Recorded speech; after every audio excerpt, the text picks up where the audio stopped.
అస్మద్గురుభ్యో నమ. శ్రీమతే రామానుజాయ నమ. నేటి మంచి మాట: మాతృదేవో భవ పితృదేవో భవ. తల్లిదండ్రుల రుణం ఎన్నటికీ తీర్చలేనిది. యం మాతా పితరో క్లేశం సహతే సంభవేన్ రుణాం నతస్య నిష్కృతి శక్య కర్తుం వర్షశతైరపి.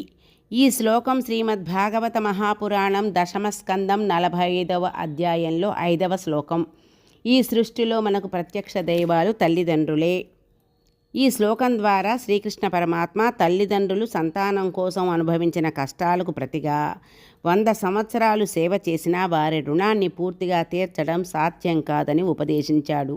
వేదం మనకు మాతృదేవో భవ పితృదేవో భవ అని ఆజ్ఞాపించింది. మనకు జన్మనివ్వడం మాత్రమే కాదు, సద్గుణాలను అలవర్చడం, సంస్కారాన్ని నేర్పించడం, ధర్మ మార్గంలో నడిపించడం, అవసరమైన విలువలను అందించడం వారి పవిత్రమైన కర్తవ్యం. తల్లి తన ప్రేమతో, తండ్రి తన బాధ్యతతో సంతానాన్ని సంరక్షిస్తారు. సంతానం శ్రేయస్సు కోసం వారు తమ స్వార్థాన్ని పక్కన పెట్టి ఎన్నో త్యాగాలు చేస్తారు.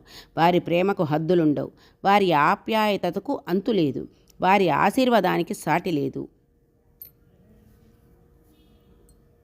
తల్లిదండ్రుల సేవలోనే దైవసేవ దాగి ఉంది. వారిని గౌరవించడం, వారి మాటను ఆదరించడం, వృద్ధాప్యంలో ప్రేమతో సేవించడం ప్రతి సంతానపు పరమధర్మం. తల్లిదండ్రుల మనస్సును సంతోషపరిచిన వారిపై దేవతల అనుగ్రహం, పితృదేవతల కృప, భగవంతుని ఆశీస్సులు ఎల్లప్పుడూ ఉంటాయి. మనం దేవాలయాలకు వెళ్ళి దేవుణ్ణి ఆరాధిస్తాం. మన ఇంట్లోనే ఉన్న తల్లిదండ్రులను గౌరవించి సేవించడం కూడా అది దైవారాధనతో సమానమే అని సనాతన ధర్మం బోధిస్తుంది. తల్లి గర్భమే మనకు మొదటి దేవాలయం, తండ్రి భుజమే మనకు మొదటి రక్షణ, వారి ప్రేమే మనకు మొదటి వరం, వారి ఆశీర్వాదమే మన జీవితానికి మొదటి సంపద.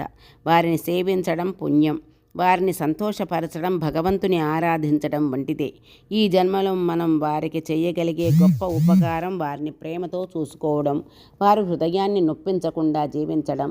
తల్లిదండ్రుల ప్రేమకు ధర లేదు, వారి త్యాగానికి కొలమానం లేదు, వారి రుణానికి తీర్చుబాటు లేదు, వారి ఆశీర్వాదానికి సమానమైన సంపద ఈ లోకంలో మరొకటి లేనే లేదు. వారి ఆశీర్వాదంతో మన జీవితాన్ని ధన్యం చేసుకుందాం.